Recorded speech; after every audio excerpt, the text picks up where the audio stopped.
कहानी शुरू होती है उस दिन जब कियोको क्लास प्रेसिडेंट चुनी जाती है और सब उसके लिए चीयर करते हैं। ये सोचकर कि क्या वो सही चॉइस है, कियोको अपनी दोस्त मे से पूछती है। मैं उसे तसल्ली देती है कि सब ने उसके लिए वोट किया क्योंकि वो डिपेंडेबल है। ये तारीफ सुनकर कियोको शर्मा जाती है। तभी एक लड़का क्लासरूम में आता है और लेट होने के लिए माफी मांगता है। टीचर कहते हैं कि उन्होंने उम्मीद नहीं की थी कि वो पहले दिन ही लेट और इंजर्ड होगा। लड़का अपना इंट्रोडक्शन यानो के रूप में देता है। उसकी चोटों को देखकर कियोको हैरान हो जाती है, खासकर जब उसे कियोको के बगल वाली सीट पर बिठाया जाता है। अपने मन में कियोको हंसती है क्योंकि यानो का टफ साउंडिंग नाम उसके बैंडेज्ड अपीयरेंस से बिल्कुल मैच नहीं करता। अगले हफ्ते तक वो चुपचाप उसे ऑब्जर्व करती है। हर दिन यानो एक नई चोट के साथ आता है। परेशान होके कियोको मे से शिकायत करती है। मैं उसे छेड़ती है और कहती है, क्या तुझे उस पर क्रश है? लेकिन कियोको सच में चिंतित है। उसे समझ ही नहीं आता कि वो बार बार कैसे चोट खा रहा है। उसके दिमाग में आता है कि शायद उसे बुली किया जा रहा है या घर पर कोई प्रॉब्लम है। क्यूरियस होके वो मे से पूछती है कि क्या सिर्फ उसे ही फिक्र हो रही है। मे भी मानती है कि उसे क्यूरियोसिटी है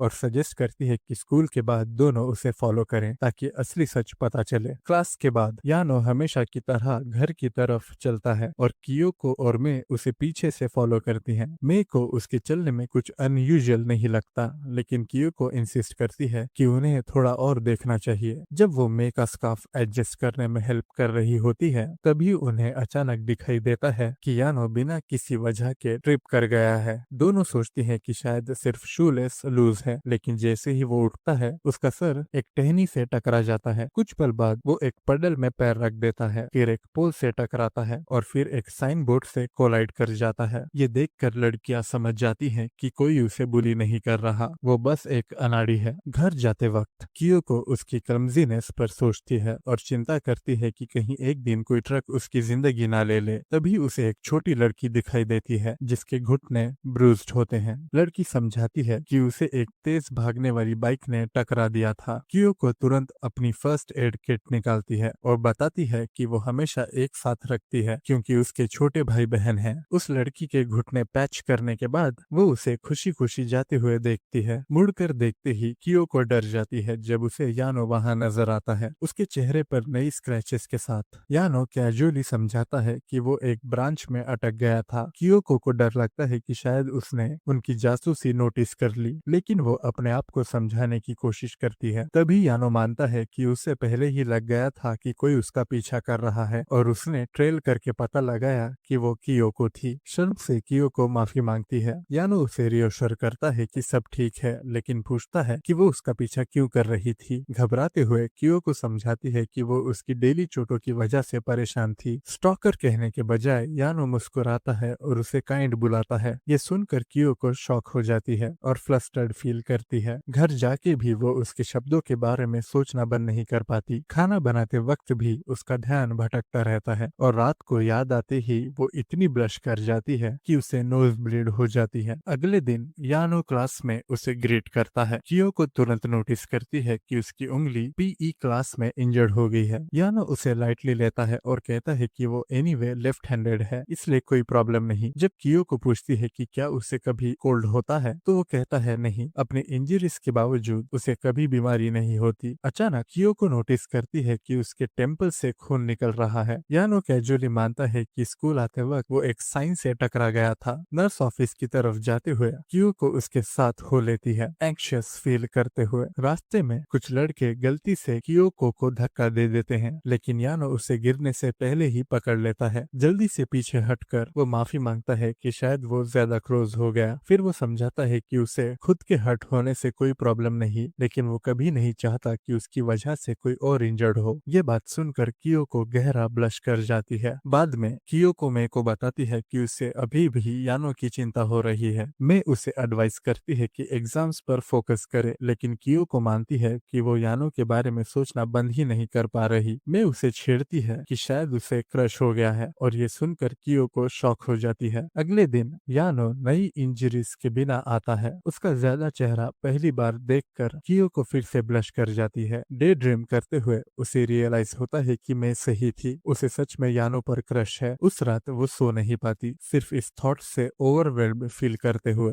जल्दी ही यानो फिर एब्सेंट हो जाता है और जब कुछ दिनों तक वो वापस नहीं आता, कियोको रेस्टलेस हो जाती है। उसे कांटेक्ट करने का कोई तरीका नहीं मिलता, इसलिए वो टीचर के ऑफिस जाती है, जहां वो ओमिया सेंसे को फोन पर सुनती है, जो ट्रक एक्सीडेंट का जिक्र कर रहे होते हैं। हॉरिफाइड कियोको हॉस्पिटल की तरफ दौड़ती है और वहां पाती है कि यानो बैंडेज्ड है लेकिन सेफ है। वो समझाता है कि उसे ट्रक ने हिट नहीं किया, वो वॉल से टकरा गया था जब ट्रक से बचने की कोशिश कर रहा था। वह अश्योर करता है कि वो कल स्कूल वापस आएगा। रिलीफ के साथ कियोको हंस पड़ती है जब वो देखती है कि उसने फिर से वही उंगली इंजर्ड कर ली है। यानो पॉइंट आउट करता है कि वो क्लास स्किप करके उसे देखने आई, जो उसे खुश कर देता है। अगले कुछ दिनों में दोनों और क्लोज हो जाते हैं, लेकिन कियोको अचानक चिंतित हो जाती है कि शायद वो यानो को अनॉय कर रही है। वो मई से पूछती है कि कैसे वो और क्लोज हो सकती है बिना बाउंड्रीज क्रॉस किए। मैं उसे रियोश्योर करती है कि दोनों ऑलरेडी अच्छे फ्रेंड्स लगते हैं, लेकिन मान लेती है कि अभी भी उनके बीच एक दीवार जैसा फील होता है। कियोको यानो को और क्लोजली ऑब्जर्व करना स्टार्ट करती है और नोटिस करती है कि वो सबके साथ कितना काइंड है, लेकिन फिर भी कितना ज्यादा अपने आप में रहना पसंद करता है। उसे रियलाइज होता है कि शायद वही दीवार है जिसके बारे में मैंने बात की थी। उसके वर्ड्स याद आते हैं कि वो नहीं चाहता कि दूसरे उसकी वजह से हर्ट हो, और कियोको समझ जाती है कि वो जानबूझकर थोड़ा डिस्टेंस बना रहा है। डिटरमाइंड कियोको मे को बताती है कि वो यानो की दीवार तोड़ना चाहती है। मैं एक प्लान सजेस्ट करती है, घर पर कुकीज बेक करो, क्लास में सबके साथ शेयर करो और कैजुअली यानो को भी खाने दो। लेकिन जब मैं कुकीज ले आती है, वो क्लासमेट्स के हाथों में खत्म हो जाते हैं। अनडिटर्ड कियोको एक नया टैक्टिक ट्राई करती है, प्रिटेंड करती है कि उसने अपनी टेक्स्ट बुक भूल गई और यानो से कहती है कि वो अपना डेस्क थोड़ा क्लोज करे। यानो अग्री कर जाता है, लेकिन इस प्रोसेस में फिर से अपनी फिंगर्स इंजर कर लेता है। हर अटेम्प्ट जो कियोको करती है यानो के करीब जाने के लिए, वो उसकी चोट से खत्म हो जाता है और कियोको फ्रस्ट्रेटेड हो जाती है। सीढ़ियों पर अकेली सल्किंग करते हुए यानो उसके पास आता है और पूछता है कि क्या वो ठीक है। शर्म से कियोको इंसिस्ट करती है कि वो ठीक है, लेकिन गिल्टी फील करती है क्योंकि उसकी इंजरीज उसकी वजह से हुई हैं। माफी मांगते हुए वो उसकी शर्ट पकड़ लेती है और गलती से बटन्स रिप कर देती है। मोटिफाइड वो एक्सपेक्ट करती है कि यानो अपसेट हो जाए, लेकिन उसके बजाय यानो हंसता है और कहता है कि वो बस थोड़ा सरप्राइज्ड हो गया था। अब भी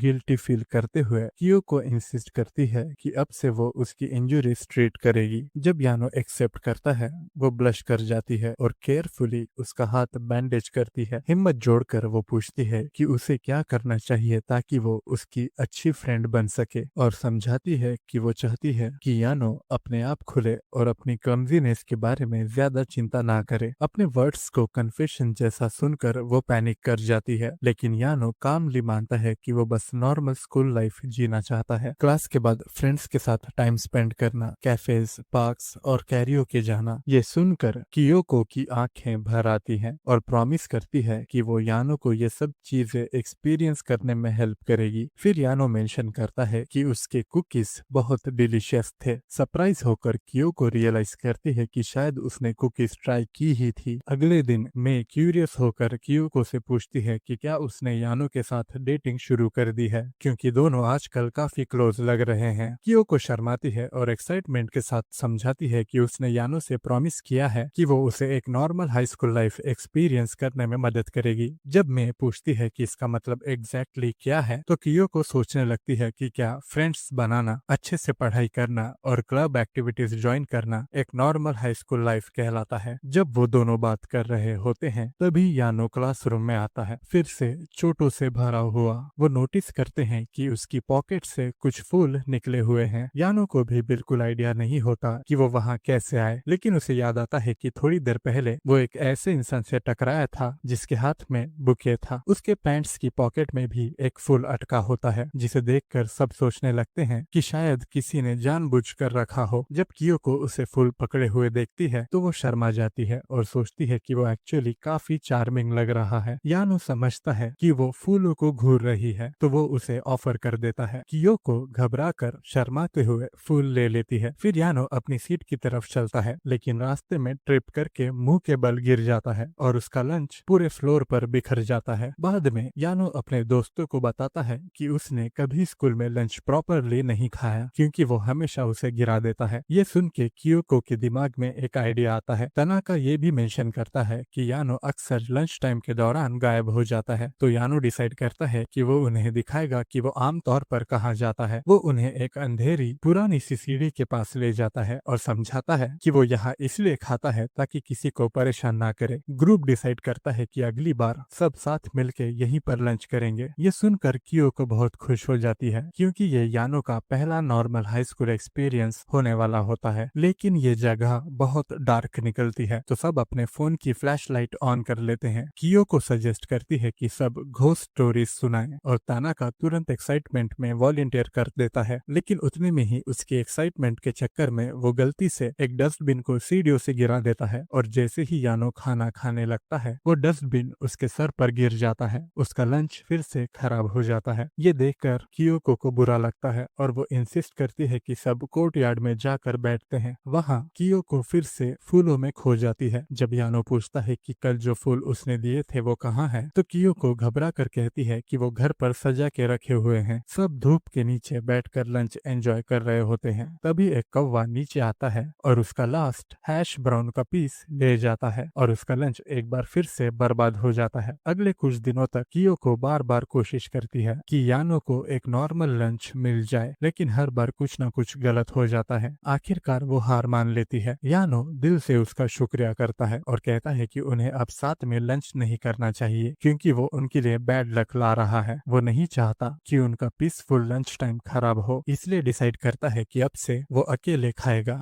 उसकी बातें सुन के कियोको की आंखों में आंसू आ जाते हैं। जब यानो जाने लगता है तभी कियोको अचानक जोर से चिल्लाती है कि वो कल उसके लिए लंच बनाएगी और अगर उसने साथ नहीं खाया तो वो खाना वेस्ट हो जाएगा। ये सुनकर यानो शॉक हो जाता है लेकिन फाइनली अग्री करता है कि वो एक और बार ट्राई करेगा। उस रात कियोको अपनी रेसिपी बुक ध्यान से पढ़ती है, पूरी डिटर्मिनेशन के साथ कुछ खास बनाने का प्लान करती है। अगले दिन कियोको सबके लिए बहुत प्यार से बने हुए लंच बॉक्सेस लाती है और स्टाफ से उनकी यूजुअल जगह का लाइट भी ठीक करवा लेती है। जब यानो उसके हाथ का खाना चखता है तो कियोको का दिल तेजी से धड़कने लगता है। यानो मुस्कुरा कर कहता है कि खाना बहुत ही डिलीशियस है और तुरंत तानाका बोल पड़ता है कि उसे भी थोड़ा चाहिए। कियोको प्राउडली मुस्कुराती है। मैं, जो उसकी बेस्ट फ्रेंड है, तुरंत एक बाइट ले लेती है, फिर पूरा लंच बॉक्स उठाकर ऊपर भाग जाती है ताकि कपल को थोड़ी स्पेस मिल सके। जब तानाका उनके पीछे जाने की कोशिश करता है मैं उसे रोक लेती है और इस चक्कर में तानाका डस्टबिन से टकरा जाता है जिससे सब चीजें गिर जाती हैं और फिर से यानो के ऊपर बिखर जाती हैं। यानो थोड़ी देर के लिए बेहोश हो जाता है लेकिन जब होश में आता है तो देखता है कि उसका लास्ट हैश ब्राउन का पीस अभी भी सेफ है। वो फाइनली उसे खाता है और सब खुशी से चीयर करते हैं कि यानो ने पहली बार अपना लंच पूरा कंप्लीट कर लिया। बाद में जब कियोको धीरे से उसके सर पर बैंडेज लगाती है, यानो सबका शुक्रिया करता है कि उन्होंने ये पॉसिबल बनाया। कियोको भी उसे थैंक्स कहती है, बोलती है कि उसकी वजह से अब उसे स्कूल और ज्यादा पसंद आने लगा है। वो अपने दिल की बात कहने की हिम्मत जुटाती है लेकिन लास्ट मोमेंट पर रुक जाती है और बस इतना पूछती है कि क्या वो हर दिन उनके साथ लंच करेगा। दोनों हाथ मिलाते हैं और मैं और तानाका खुशी में पागल जैसे चीयर करते हैं। यानो सबको फिर से थैंक यू बोलता है लेकिन अचानक उसके सर से खून निकलने लगता है और वो हल्की सी मुस्कुराहट के साथ गिर जाता है। बाद में क्लास में टीचर स्टूडेंट्स को पेयर्स में डिवाइड करती हैं ताकि वो एक दूसरे के पोर्ट्रेट्स बनाएं और कियोको खुशी से झूम उठती है कि उसका पार्टनर यानो है। जब सब स्केच करना शुरू करते हैं तभी उनका ईजल अचानक टूट जाता है और टीचर कहती है कि डेस्क का यूज करो। जब वो फिर से शुरू करते हैं कियोको ध्यान से यानो का चेहरा स्टडी करती है। उसे कंसंट्रेट करते हुए देखकर कियोको शर्माती है और जब यानो ऊपर देखकर उसकी नजरों से नजर मिलाता है कियोको का दिल और तेजी से धड़कने लगता है। यानो टेंशन तोड़ते हुए कमेंट करता है कि कियोको की आई लैशेस कितनी लंबी हैं। ये सुनकर ओवरवेल्म्ड कियोको अपना सर डेस्क पर रख लेती है और एडमिट करती है कि प्यार में होना कभी कभी कितना थका देने वाला हो सकता है। जब टाइम खत्म होता है मैं और तानाका उन्हें अपनी ड्राइंग्स दिखाने के लिए अर्ज करते हैं। कियोको पहले जाती है और यानो का एक सिंपल स्केच दिखाती है लेकिन जब यानो अपनी ड्राइंग दिखाता है तो वो एक बहुत ही डिटेल्ड पिक्चर परफेक्ट पोर्ट्रेट होता है जो सबको स्टन कर देता है। कियोको अमेज्ड हो जाती है और यानो मुस्कुराते हुए कहता है कि उसकी ड्राइंग भी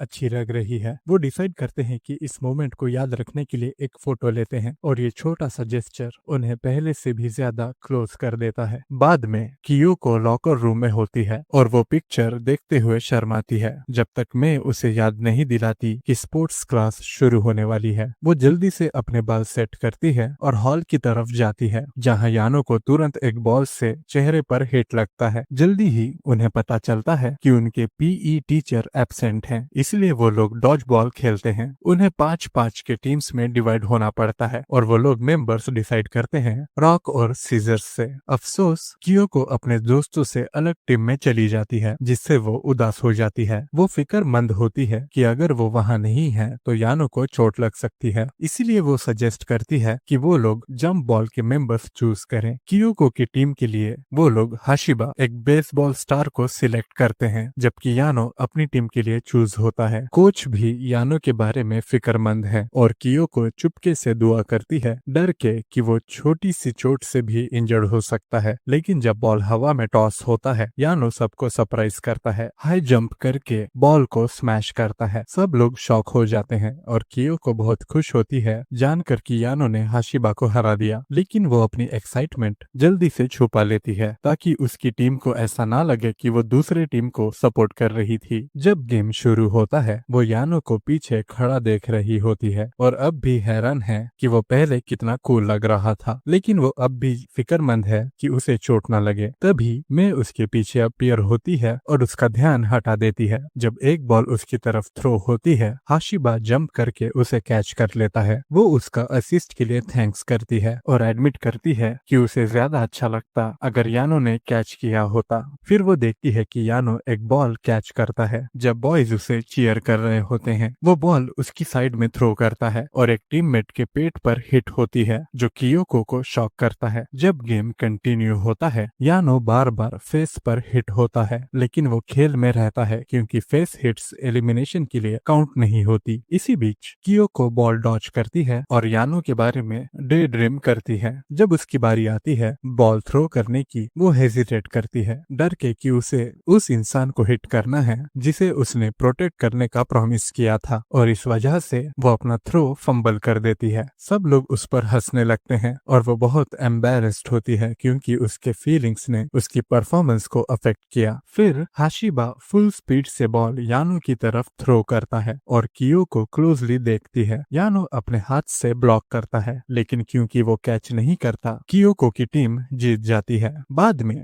वो यानो को नर्स ऑफिस ले जाती है क्योंकि उसके चेहरे पर कई हिट्स लगे हैं। वो उससे पूछती है कि क्या वो गेम जानबूझकर हार गया, और थोड़ी हेजिटेशन के बाद वो कहता है नहीं। कियोको रियलाइज करती है कि उसने जानबूझकर गेम हारा है और एक्साइटेड हो जाती है। उसकी तारीफ करती है कि वो सच में कूल है। यानो शर्मा जाता है और एडमिट करता है कि लोग अक्सर उसे पिटीफुल कहते हैं, इसलिए ये पहली बार है जब किसी ने उसे कूल कहा है। बाद में कियोको नोटिस करती है एक लड़का एक लड़की के पीछे ड्रूल कर रहा है सिर्फ इसलिए कि उसने उसकी हेल्प की, और उसे रियलाइज होता है कि यानो ज्यादा रिएक्ट नहीं करता जब वो उसकी हेल्प करती है। इससे वो थोड़ी सैड फील करती है, सोचकर कि उसकी फीलिंग्स यानो तक नहीं पहुंच रही। घर जाते हुए वो फैसला करती है कि वो ओवर थिंकिंग बंद करेगी और यानो के अराउंड नॉर्मल बिहेव करेगी। स्ट्रीट पर वो देखती है एक ओल्डर आदमी पोस्ट से टकरा रहा है और पडल्स पर पैर रख रहा है और रियलाइज करती है कि दुनिया में यानो जैसे और भी क्लमजी लोग हैं। शुरू में वो उसे इग्नोर करती है, लेकिन जब वो वॉल में स्टक हो जाता है तो उसकी मदद करती है। आदमी एक्सप्लेन करता है कि उसने अपना वॉलेट एक नैरो नुक में गिरा दिया था और उसे निकालते हुए दीवार में फंस गया। जब वो आदमी जाने के लिए पीछे मुड़ता है, एक और पोल से टकरा जाता है, इसलिए कियोको फैसला करती है कि वो उसके साथ वॉक करेगी ताकि वो सेफ रहे। वो आदमी नोटिस करता है कि कियोको उसी स्कूल में जाती है जहाँ उसका बेटा पढ़ता है। बाद में जब वो उसे उसके घर ड्रॉप करती है, वो देखती है यानो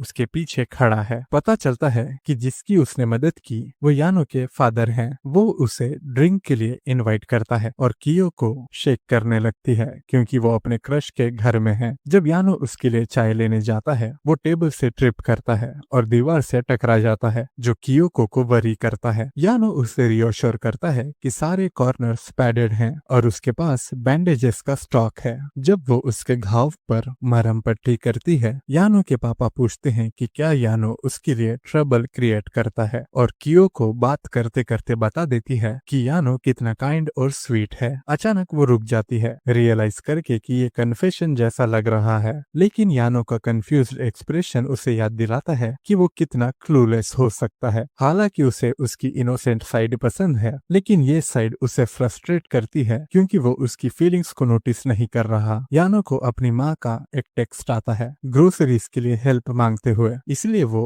उनकी मदद करने के लिए चला जाता है। कियो को भी जाने के लिए प्रिपेयर करती है, लेकिन यानो के पापा ब्लंटली पूछते हैं कि क्या वो उनके बेटे को पसंद करती है। वो कहते हैं कि कियो को इजी टू रीड है और वो खुश है कि कोई उसके जैसी काइंड इंसान यानो को पसंद करती है। वो एक्सप्लेन करते हैं कि उनके जेनेटिक कंडीशन के कारण यानो को अपनी प्रोटेक्शन पर फोकस करना पड़ता है और वो अक्सर नोटिस नहीं करता कि कोई उसे पसंद करता है। वो उससे रिक्वेस्ट करते हैं कि यानो के क्लोज रहे और लंबे समय के लिए उसकी फ्रेंड बने। यानो वापस आता है एक कैंडीज के बैग के साथ जो उसने कियोको के लिए लाया है। वो एक्साइटेडली एक्सप्लेन करता है कि ये 16 फ्लेवर्स में आते हैं और ये उसका तरीका है कियोको का शुक्रिया अदा करने का। कियोको फाइनली रियलाइज करती है कि यानो उसकी फीलिंग्स इग्नोर नहीं कर रहा था, बल्कि अपने तरीके से एक्नॉलेज कर रहा था। जब वो इस हैप्पी मोमेंट को एंजॉय कर रही होती है, तभी एक स्केरी पेंटिंग वॉल से गिर जाती है। यानो एक्सप्लेन करता है कि ये उसके पापा का सेल्फ पोर्ट्रेट है, जिससे कियोको रियलाइज करती है कि यानो फैमिली सरप्राइजेस और मिस्ट्रीज से भरी हुई है। वीकेंड पर कियोको अपने लिविंग रूम में रिलैक्स करती है जब यानो उसे मैसेज करता है कि उसने एक स्नैक शॉप में काम करना शुरू किया है। उसकी सेफ्टी की चिंता करते हुए कियोको तुरंत उस एड्रेस पर दौड़ती है, लेकिन जब वो देखती है कि यानो बिल्कुल ठीक है तो उसकी चिंता दूर हो जाती है। यानो समझाता है कि वो उस बूढ़ी आंटी की मदद कर रहा है जो शॉप चलाती है, क्योंकि उन्होंने अपनी कमर को हर्ट कर लिया है, और ये भी बताता है कि सब लोग उसके साथ बहुत अच्छे से बिहेव करते हैं। वो कियोको को नए स्नैक्स फ्लेवर्स भी दिखाता है जो अभी अभी आए हैं, और कियोको कैप्टिवेटेड हो जाती है कि यानो कितना क्यूट लग रहा है। अगले दिन स्कूल में यानो पत्तियों में लिपटा हुआ आता है और हमेशा की तरह एक फनी स्टोरी बताता है कि कैसे वो गलती से सीधा झाड़ियों के अंदर गिर गया। जब कियोको उसके चेहरे पर एक चोट देखती है तो वो प्यार से उस पर बैंडेज लगाती है, जबकि मैं चुपचाप पीछे से सब देखती है। बाद में मैं कियोको से पूछती है कि क्या कुछ हुआ है, क्योंकि वो आज कुछ ज्यादा ही शांत लग रही है। कियोको मुस्कुराती है और कहती है कि वो बस खुश है अपने नॉर्मल दिन यानो के साथ एंजॉय करने में। जब वो दोनों क्लास की तरफ लौट रहे होते हैं, मैं बताती है कि सीट अरेंजमेंट जल्दी ही बदलने वाली है, जिससे तुरंत कियोको का मूड खराब हो जाता है। क्लास पोल के दौरान वाइस प्रेसिडेंट हाशिबा पूछता है कि क्या किसी को कोई स्पेसिफिक सीट चाहिए। एक लड़की तुरंत कहती है कि यानो को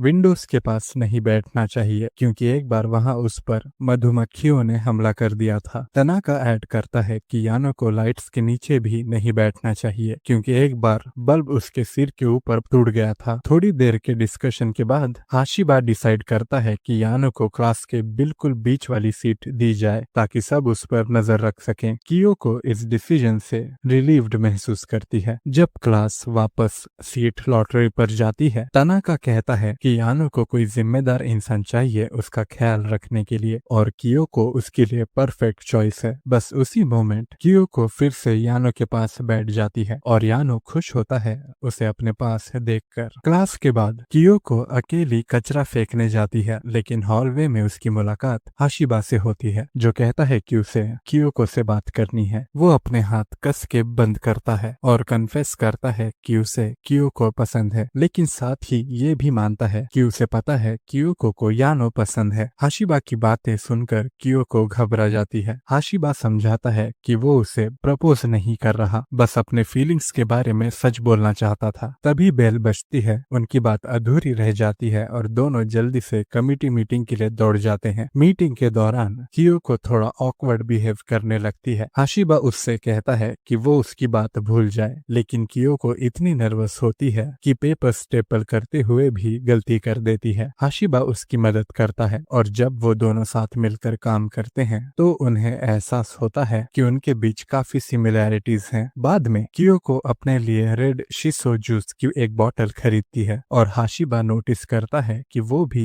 उसकी फेवरेट ड्रिंक है। अगले दिन क्लास में एक लड़की हाशिबा की शर्ट पर लाल दाग देखती है और घबरा जाती है, सोचती है कि ये खून है। हाशिबा समझाता है कि ये सिर्फ उसकी बहन के आर्ट प्रोजेक्ट का पेंट है। जब कियोको क्लास में आती है तो वो कहती है कि उमातारो सोप पेंट हटाने के लिए बहुत अच्छा है और दोनों देखते हैं कि उसकी स्लीव पर भी पेंट लगा है। कियोको बताती है कि उसका भाई पेंटिंग करना पसंद करता है। जो लड़की उन्हें देख रही होती है वो कहती है कि कियोको और हाशिबा कितने मिलते जुलते हैं, यहाँ तक कि उनके टेक्स्ट में भी सेम पंक्चुएशन होता है। बाद में जब वो लोग और कमेटी का काम कर रहे होते हैं तब बारिश शुरू हो जाती है। एक तेज बिजली की गरज कियोको को डिस्ट्रैक्ट कर देती है और हाशिबा तुरंत समझ जाता है कि वो यानो के लिए चिंता कर रही है। जब वो यानो का नाम लेता है कियोको शर्म से उछल जाती है, हैरान कि वो इतनी आसानी से समझ गया। अपनी थोड़ी सी क्लमजीनेस के बावजूद हाशिबा खुश होता है कि उसने कियोको का ये अलग ज्यादा वल्नरेबल साइड देखा। अगली सुबह हाशिबा क्लासरूम में एंटर करता है और देखता है कि कियोको हमेशा की तरह यानो का ख्याल रख रही है। उसके जेंटल एक्शंस देखकर यह साफ दिख जाता है कि वो यानो को कितना पसंद करती है। बाद में उसी दिन कियोको गलती से अपनी उंगली काट लेती है और हाशिबा तुरंत उसे बैंडेज ऑफर करता है। फिर वो कहता है कि वो नहीं चाहता कि कियोको उसका कन्फेशन भूल जाए, जिससे कियोको शॉक में आ जाती है। स्कूल के बाद हाशिबा स्पोर्ट्स कोर्ट के पास यानो को देखता है। अचानक एक शॉपिंग बैग यानो के चेहरे को कवर कर लेता है और हाशिबा सोचता है कि कियोको को इतना क्लूलेस इंसान कैसे पसंद हो सकता है। उसकी क्यूरियोसिटी इतनी बढ़ जाती है कि वो यानो का पीछा करना शुरू कर देता है, सिर्फ ये देखने के लिए कि यानो सीधे एक पोल से टकरा जाता है। जैसे ही हाशिबा घर जाने का फैसला करता है वो देखता है कि एक शार्प टूल यानो पर गिरने वाला है। वो तुरंत दौड़ता है और उसे वक्त पर बचा लेता है। यानो के थैंक्स बोलने से पहले एक टहनी यानो के सर पर गिर जाती है, जिससे उसके नाक से खून निकलने लगता है। दोनों पास के एक बेंच पर बैठ जाते हैं जहां यानो प्रॉपरली उसका थैंक्स करता है, उसे बचाने के लिए और नाक का खून रोकना सिखाने के लिए। हाशिबा समझाता है कि ये उसने अपनी छोटी बहन का ख्याल रखते हुए सीखा है। अपना ग्रेटिट्यूड दिखाने के लिए यानो हाशिबा को एक स्नैक देता है और माफी मांगता है कि उसने उसे इतनी तकलीफ दी। जब हाशिबा उस स्नैक को शेयर करता है यानो खुशी से चमक उठता है, कहता है कि उसने पहले कभी किसी के साथ स्नैक्स शेयर नहीं किए। उसका प्योर हार्टेड नेचर देखकर हाशिबा फाइनली समझ जाता है कि कियोको को वो इतना पसंद क्यों है। और ज्यादा टाइम साथ बैठने के बाद दोनों पार्क में मजाक मस्ती करने लगते हैं। यानो एक स्प्रिंग राइड से गिर जाता है और एक ट्री ट्रंक से टकरा जाता है। हाशिबा उसे उठाता है और कहता है कि वो एक एक्शन हीरो जैसा लग रहा था, जिससे यानो गर्व से चमक उठता है। अगले दिन हाशिबा क्लास में यानो का हाल चाल पूछता है, जिससे कियोको सरप्राइज हो जाती है। फिर वो अपनी सीट पर बैठता है और सोचता है कि उसे यानो का फ्रेंड बनना है। बाद में क्लास के बाद हाशिबा अचानक यानो से पूछता है कि वो कियोको के बारे में क्या सोचता है। यानो जोर से ब्लश कर जाता है। हाशिबा कन्फेस करता है कि उसे कियोको पसंद है और यानो की राय उससे पूछता है। यानो शर्म से कहता है कि वो कियोको को अपना फ्रेंड समझता है, हालांकि वो श्योर नहीं है कि कियोको ऐसा फील करती है या नहीं, और जल्दी से रूम से चला जाता है, जिससे हाशिबा कंफ्यूज हो जाता है। उसी दिन बाद में कमेटी मीटिंग के खत्म होने के बाद हाशिबा कियोको को गुड लक विश करता है, जिससे वो कंफ्यूज हो जाती है। यानो उनके रूम के पास से गुजरता है और उन्हें बातचीत करते हुए देख लेता है। कुछ दिनों बाद इजुमी कियोको से मिड टर्म्स एग्जाम्स के लिए पढ़ाई में मदद मांगती है। कियोको खुशी से मान जाती है क्योंकि उसे असली में अच्छा लगता है कि इजुमी ने उस पर भरोसा किया। थोड़ी देर बाद मे आती है और वो उसे भी साथ पढ़ने के लिए बुला लेते हैं। फिर यानो क्लासरूम में आता है। वो गलती से सीधा ब्रूम लॉकर से टकरा जाता है और उसका एग्जाम का गुड लक चार्म टूट जाता है। ये देखकर कियोको यानो को भी इनवाइट करती है। बाद में सब स्टडी सेशन के लिए एक रेस्टोरेंट में इकट्ठा होते हैं। मे कहती है कि तानाका यहाँ क्यों है। तानाका बताता है कि वो अपनी पढ़ाई में पीछे रह रहा है और अब अपने फ्यूचर को लेकर परेशान होने होने लगा है। इजुमी क्यूरियस होकर यानो से उसके ग्रेड्स के बारे में पूछती है। यही बात कियोको भी जानना चाहती है। यानो एडमिट करता है कि उसके ग्रेड्स कुछ खास अच्छे नहीं हैं। तानाका याद करता है कि फर्स्ट ईयर में वो यानो के साथ था। एक टेस्ट के दौरान वो इतना बोर हो गया था क्योंकि उसे कुछ भी लिखने को नहीं आ रहा था। जब उसने यानो की तरफ देखा तो उसने नोटिस किया कि यानो ने गलती से अपना हाथ काट लिया था और उसके टेस्ट पेपर पर खून लग गया था। यानो समझाता है कि उस वक्त वो घबरा गया था और उसने खून साफ करने की कोशिश की, लेकिन और खराब हो गया। लड़कियां उसके लिए बुरा महसूस करती हैं। मैं तानाका को डांटती है कि उसने अपना टेस्ट छोड़ दिया, लेकिन तानाका कहता है कि उसने टेस्ट नहीं छोड़ा, बस उस पल उसने हार मान ली थी। सब लोग मिलकर फ्रेंच फ्राइज खाना शुरू करते हैं। यानो से गलती से उसके चॉपस्टिक्स टूट जाते हैं और उसकी उंगली पर छोटा सा कट लग जाता है, जिसे कियोको पैर से बैंडेज करती है। फिर इजुमी बताती है कि एक स्पेशल गेस्ट जल्दी आने वाला है और सजेस्ट करती है कि उन्हें स्टडी सेशन तब शुरू करना चाहिए जब वो आ जाए। 10 मिनट बाद हाशिबा आता है। वो गुस्सा होता है कि किसी ने अपनी टेक्स्ट बुक भी नहीं निकाली। इजुमी उसे अपने स्पेशल गेस्ट के रूप में इंट्रोड्यूस करती है, समझाते हुए कि वो बहुत इंटेलिजेंट है और अपनी क्लब एक्टिविटीज के बाद उनके साथ पढ़ने के लिए तैयार हुआ। कियोको उसका शुक्रिया करती है कि उसने अपने बिजी स्केड्यूल के बावजूद आने का टाइम निकाला। इजुमी कहने लगती है कि हाशिबा ने पहले मना कर दिया था, लेकिन हाशिबा बीच में बोल पड़ता है कि वो सिर्फ इसलिए आया क्योंकि घर पर उसका पढ़ाई में मन नहीं लगता। सब लोग बैठ जाते हैं। जो स्टूडेंट्स ज्यादा इंटेलिजेंट है वो लेफ्ट साइड पर और बाकी राइट साइड पर, और स्टडी सेशन शुरू होता है। इजुमी और तानाका शुरू में ही हार मान लेते हैं, जबकि हाशिबा और मैं चुपचाप यह समझ जाते हैं कि वो दोनों कितने पीछे हैं। तभी कियोको एक प्रॉब्लम में अटक जाती है और हाशिबा उसकी मदद करता है सही फॉर्मूला समझाकर। कियोको उसकी तारीफ करती है कि वो दोनों स्मार्ट भी है और एथलेटिक भी। हाशिबा थोड़ा शर्मा जाता है। थोड़ी देर बाद कियोको रेस्टरूम जाने के लिए उठती है और यानो भी उठकर जाने लगता है। रास्ते में ट्रिप होकर यानो मुंह के बल जमीन पर गिर जाता है। कियोको तुरंत उसे उठने में मदद करती है, लेकिन यानो कहता है कि वो ठीक है और उसे आगे जाने को कहता है। बाद में इजुमी कहती है कि स्टडी सेशन सच में बहुत मजेदार था। वो सजेस्ट करती है कि अगर सब मिड टर्म्स निकल गए तो सब मिलकर कैरियोके जाएंगे। अगले दिन एग्जाम के बाद कियोको इजुमी से पूछती है कि एग्जाम कैसा गया। इजुमी कहती है कि उसने अपनी पूरी कोशिश की और ये सब स्टडी सेशन की वजह से हुआ। तानाका गर्व से कहता है कि शायद पहली बार वो पास हो जाए। खुशी में इजुमी कैरियोके चलने का प्लान बनाती है और सब मान जाते हैं। जब वो हाशिबा को बुलाती है तो हाशिबा पहले मना करता है, लेकिन कियोको को देखकर अपना फैसला बदल देता है। फिर इजुमी यानो को बुलाती है, जो अचानक से डर जाता है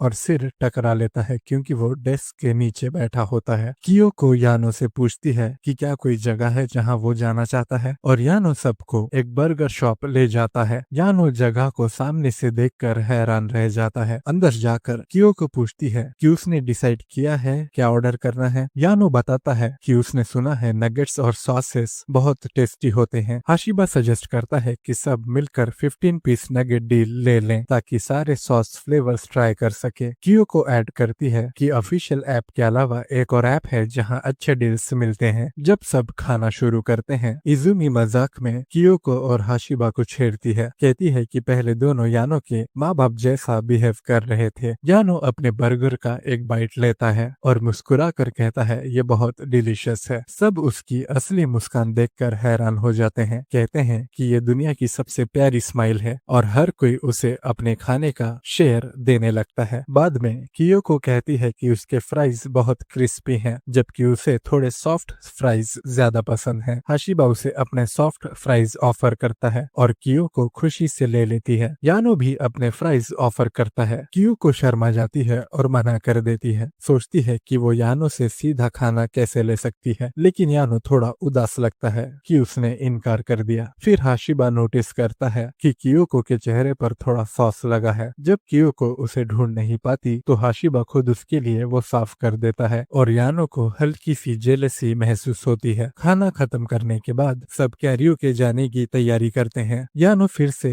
अपने आप को चोट लगा लेता है और कियोको सबसे कहती है कि वो लोग पहले चले जाएं और वो यानो के साथ रुक जाती है। जब दोनों अकेले होते हैं तो यानो मानता है कि उसने झूठ बोला, उसे असली में चोट नहीं लगी थी। वो कियोको से पूछता है कि क्या वो उसे एक बच्चा समझती है। कियोको ये सुनकर शॉक हो जाती है और कुछ कह नहीं पाती। घबरा कर यानो बात संभाल संभालने की कोशिश करता है और कहता है कि वो बस ये जानना चाहता था कि किस उम्र में लोगों को अडल्ट माना जाता है। कैरियोके पर हाशिबा बहुत कंसिडरेट तरीके से बिहेव करता है, रूम का टेम्परेचर चेक करता है, काउच में छेद नोटिस करता है और इंश्योर करता है कि सबके पास हैंड टॉवल्स हैं। क्योको चुपचाप नोटिस करती है कि हाशिबा कितना सोच समझकर सबका ख्याल रखता है, जबकि यानो के दिल में फिर से जलन होती है। जब क्योको पूछती है कि क्या यानो पहली बार यहाँ आया है, तो वो नजर चुरा कर मानता है कि हाँ, ये उसके लिए पहली बार है। उसका रिएक्शन देखकर क्योको हैरान हो जाती है। बाद में इजुमी यानो को बुलाती है कि वो उनके साथ बैठ जाए क्योंकि वहाँ बहुत जगह है, लेकिन यानो जाकर उस काउच पर बैठता है जिसमें छेद होता है। क्योको चिंता से पूछती है कि क्या वो ठीक है। यानो आंखों में देखे बिना कहता है कि हाँ, वो ठीक है। क्योको सोचती है कि यानो का ये व्यवहार उसके भाई के रेबेलियस फेस जैसा लगता है। फिर Izumi little rose of the field गाने को सिलेक्ट करती है। हाशिबा बताता है कि उन्हें ये गाना 2 हफ्तों बाद टेस्ट के लिए जर्मन में परफॉर्म करना है। स्टेज पर क्योको सोचती है कि वो लोग अच्छे दोस्त बन गए और उसे लगा था कि वो एक दूसरे के करीब आ गए हैं, लेकिन अब तो यानो उसकी तरफ देख भी नहीं रहा। गाना खत्म होने के बाद इजुमी उसकी पिच की तारीफ करती है और हाशिबा उसकी जर्मन की तारीफ करता है और यानो बस कहता है कि गाना अमेजिंग था। यह बात क्योको के दिल को छू जाती है। कुछ देर पहले तक वो उससे नजरें चुरा रहा था। क्योको उसे घूरती रहती है और जब यानो नोटिस करता है तो वो तुरंत नजर हटा लेता है और बाहर ड्रिंक लेने चला जाता है। हाशिबा टेंशन महसूस करता है और चुपके से क्योको से कहता है कि वो जाकर यानो को देख ले। बाहर क्योको अचानक यानो को डरा देती है, जिससे वो तेज चलने लगता है। क्योको उसके साथ पेस मिलाती है और कहती है कि वो गलत डायरेक्शन में जा रहा है। जब यानो मुड़कर देखता है तो उसे क्योको का उदास चेहरा दिखाई देता है। क्योको पूछती है कि क्या उसने कोई गलती की है, ऐसी कोई बात जिसकी वजह से यानो उसे इतनी नफरत करने लगा कि अब उसकी तरफ देखता भी नहीं। इससे पहले कि वो जवाब दे पाए, दोनों तरफ से 2 दरवाजे खुल जाते हैं और उसे टकरा कर गिरा देते हैं। बाद में यानो समझाता है कि बात नफरत की नहीं है, असल में वो क्योको से कभी नफरत कर ही नहीं सकता, बिल्कुल भी नहीं। क्योको शर्मा जाती है और बस हल्की सी मुस्कान के साथ कहती है ओके। जब दोनों वापस कैरियो के रूम में आते हैं तो मैं और तानाका एक ऐसा गाना गा रहे होते हैं जिसके लिरिक्स बिल्कुल वही एहसास बयां करते हैं जो यानो महसूस कर रहा होता है। उस पल यानो को फाइनली समझ आता है कि उसके दिल के जज्बात क्या हैं, वो प्यार है। कुछ दिन बाद क्लास में इजुमी और मैं क्योको के भाई बहन की फोटोज देख रही होती हैं। इजुमी कहती है कि उसे उनसे मिलने में बहुत खुशी होगी और क्योको दोनों को अपने घर पर इनवाइट करती है। जब यानो अपनी सीट पर बैठता है तो क्योको कहती है कि ऐसा लगता है कि आज उसे चोट नहीं लगी। यानो बताता है कि आज उसके पेरेंट्स उसे कार से छोड़ने आए थे। क्योको सोचती है कि उनके कैरियोके आउटिंग को कुछ दिन हो गए हैं। यानो उसकी आंखों में देखता है और यूजुअल तरह से बात करता है, या कम से कम क्योको ने ऐसा सोचा था। लेकिन बाद में घर जाकर उसे महसूस होता है कि उनके बीच फिर से एक दीवार सी खड़ी हो गई है। मैं सजेस्ट करती है कि क्योको इजुमी को इमिटेट करने की कोशिश करे, क्योंकि क्योको का भाई जो पहले थोड़ा रेबिलियस था अब इजुमी के साथ खुलने लगा है। क्योको अपने आप को इजुमी की तरह बिहेव करते हुए इमेजिन करती है और तुरंत उस आइडिया को रिजेक्ट कर देती है। सोचती है कि ऐसा करना यानो को सिर्फ ऑकवर्ड महसूस कराएगा। इसी बीच हाशिबा अपनी छोटी बहन के लिए अमिका इन लव नाम का एक रोमांस मांगा ले रहा होता है। तभी उसकी मुलाकात यानो और तानाका से होती है। वो उनसे कहता है कि जब तक वो पेमेंट कर ले तब तक दोनों बाहर इंतजार करें। मीनवाइल क्योको इजुमी को अपनी सिचुएशन के बारे में बताती है और इजुमी तुरंत समझ जाती है कि वो यानो के बारे में बात कर रही है। कन्वीनियंस स्टोर पर हाशिबा यानो और तानाका को चिकन स्नैक्स देता है। जब तानाका पूछता है कि क्या वो सच में वो मांगा पड़ता है तो हाशिबा इनकार कर देता है, कहता है कि उसकी बहन ने उससे मांगा खरीदने की रिक्वेस्ट की थी। फिर भी उसे चिंता होती है कि अगर लोगों को पता चल गया तो वो उसका मजाक उड़ाएंगे और ये चिकन स्नैक्स उनका मुंह बंद करने के लिए है। तानाका उसे थैंक यू कहकर चला जाता है। हाशिबा यानो से कहता है कि ये बात किसी को मत बताना, खासकर क्योको को। यानो फिर याद करता है कि हाशिबा ने उसे कहा था कि उसे क्योको पसंद है। क्यूरियस होकर यानो उससे पूछता है कि प्यार में होने का एहसास कैसा होता है। हाशिबा कहता कहता है कि मांगा पढ़ लो, सब समझ जाओगे। मीनवाइल कियोको हैरान रह जाती है जब इजुमी कहती है कि यानो उसे पसंद करता है, और वो सोचती है कि इजुमी को कैसे पता कि वो यानो ही है जिसके बारे में वो बात कर रही है। इजुमी कहती है ये तो बिल्कुल ऑब्वियस है, खासकर उस कैरियोके आउटिंग के बाद। स्कूल में यानो खुश लगता है अमीका इन लव पढ़ने के बाद। कियोको उसे ग्रीट करती है इजुमी के मैनरिज्म्स इमिटेट करते हुए। वो मे को भी ग्रीट करती है पर तुरंत उसका मुंह कवर कर लेती है ताकि कुछ भी रिवील ना हो। तभी हाशिबा क्लास में आता है और नोटिस करता है कि कियोको कुछ अलग लग रही है। कियोको कैजुअली यानो से पूछती है कि फर्स्ट पीरियड में कौन सी क्लास है। जब वो कहता है इंग्लिश है तो कियोको उसके बालों से कुछ निकाल लेती है। यानो सोचता है कि सब कुछ अजीब तरह से फेमिलियर लग रहा है, जैसे अमीका इन लव के सीन्स हो। थोड़ी देर बाद इजुमी कियोको से कहती है कि आज वो कुछ ऑफ लग रही है। वो अच्छी लग रही है पर थोड़ी अनकंफर्टेबल भी। कियोको क्लास से थोड़ी देर के लिए बाहर जाती है और फिर अपनी नॉर्मल सेल्फ में वापस आती है। जब यानो वापस आता है तो कियोको उससे वार्मली वेलकम करती है। यानो समझ जाता है कि ये मोमेंट मांगा के एक सीन जैसा ही है और वो पूरी तरह कैप्टिवेट हो जाता है। जब क्लास शुरू होती है कियोको टीचर से माफी मांगती है कि वो अपनी टेक्स्ट बुक भूल गई है,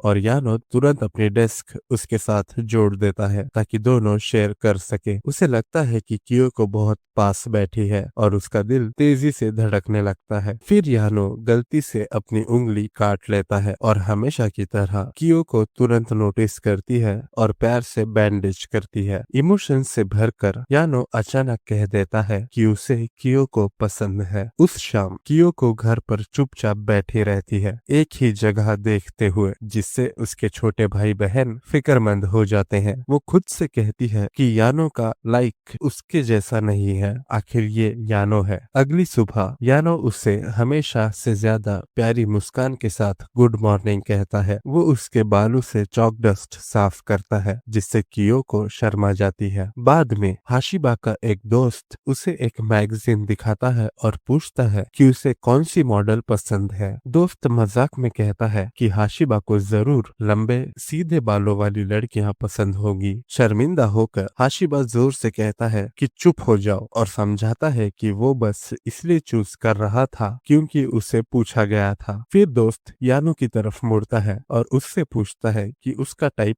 कैसा है। थोड़ी देर सोचने के बाद यानो कहता है योशिदा सान, जिससे सब हैरान रह जाते हैं। कियोको चुपचाप सोचती है कि क्या उसने सच में उसका नाम लिया। यानो उसकी वाटर बॉटल उठाता है और उसे लंच साथ करने के लिए कहता है। लंच के दौरान यानो अपनी फेवरेट चीज हैश ब्राउन्स उसे ऑफर करता है। कियोको पहले हिचकिचाती है, कहती है कि ये तो उसकी फेवरेट है, लेकिन यानो कहता है कि वो चाहता है कि कियोको ले ले। कियोको ग्रेटफुली एक्सेप्ट करती है और यानो उसके चेहरे को देखता ही रहता है। शर्मिंदा होकर कियोको पूछती है कि क्या उसके चेहरे पर कुछ लगा है, लेकिन यानो मुस्कुराता है और कहता है कि वो बस उसे एडमायर कर रहा था। उनके क्लासमेट्स कहते हैं कि यानो क्लास प्रेसिडेंट पर लाइन मार रहा है। कियोको यकीन नहीं कर पाती, शौक में उसका लंच बॉक्स गिर जाता है, लेकिन यानो उसे पकड़ लेता है। चिंता से वो पूछता है कि क्या वो ठीक फील कर रही है और ऑफर करता है कि उसे नर्स के ऑफिस ले जाए। इमोशन से भरी हुई कियोको हाँ कह देती है। क्लासरूम के बाहर वो उसका हाथ पकड़ती है और उसे एक सेक्लूडेड एरिया में ले जाती है। जब दोनों अकेले होते हैं तो कियोको हिम्मत जुटाकर पूछती है कि उसने जब कहा कि वो उसे पसंद करता है उसका मतलब क्या था। यानो कहता है कि उसका मतलब वही था जो उसने कहा। वो समझाता है कि जब भी वो कियोको के साथ होता है तो उसे खुशी,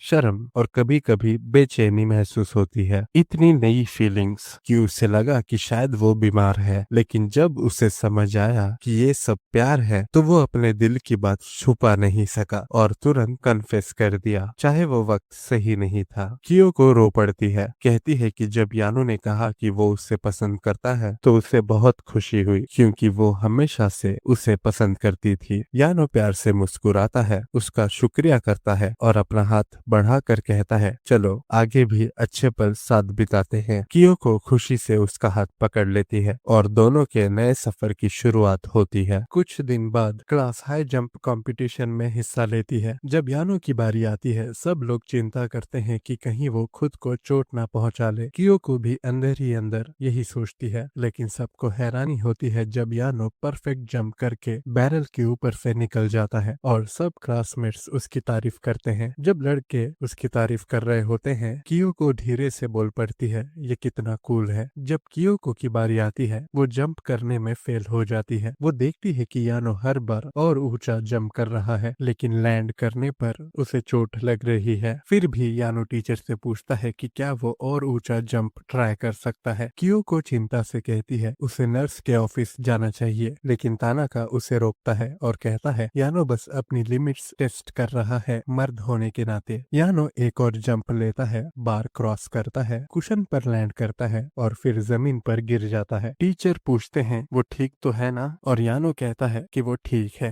फिर टीचर अनाउंस करते हैं कि आज के लिए एक्टिविटी यहीं पर खत्म होती है। कियोको तुरंत उसके पास जाकर कहती है चलो नर्स के ऑफिस चलते हैं, लेकिन यानो कहता है नहीं, बस वॉश अप करने की जरूरत है। फिर वो मानता है कि वो थोड़ा ज्यादा कैरी अवे हो गया था जब उसने कियोको को बोलते सुना कि वो कूल है। ये सुनकर कियोको शॉक हो जाती है कि यानो ने उसकी बात सुन ली। उन दोनों को देखकर इजुमी कहती है लगता है यही है प्यार की ताकत। थोड़ी देर बाद कुछ लड़के आकर पूछते हैं कि क्या यानो और कियोको डेटिंग कर रहे हैं। कियोको अपने मन में सोचती है क्या हम सच में डेटिंग कर रहे हैं। वो अपने इमोशंस को लेकर कंफ्यूज होती है और उनके हाथ मिलाने के मोमेंट को याद करती है। यानो भी उतना ही अनश्योर लगता है, वो भी वही सवाल पूछता है। आखिर में क्लासमेट्स मान लेते हैं कि दोनों अभी साथ नहीं है और वहाँ से चले जाते हैं। जब दोनों अकेले रह जाते हैं, यानो कियोको से पूछता है क्या तुम मेरे साथ बाहर चलोगी। शर्माते हुए कियोको कहती है हाँ। अंदर से वो सोचती है कि किसी के साथ बाहर जाने का मतलब क्या होता है। फिर वो कहती है कि उसे थोड़ा टाइम चाहिए सोचने के लिए और यानो मान जाता है। उस रात कियोको घर पर बैठी सब कुछ सोच रही होती है। उसने कभी नहीं सोचा था कि वो कभी गोइंग आउट का मतलब ढूंढ रही होगी। सिर्फ क्योंकि मुझे वो पसंद है कह देना उसे काफी नहीं लगता।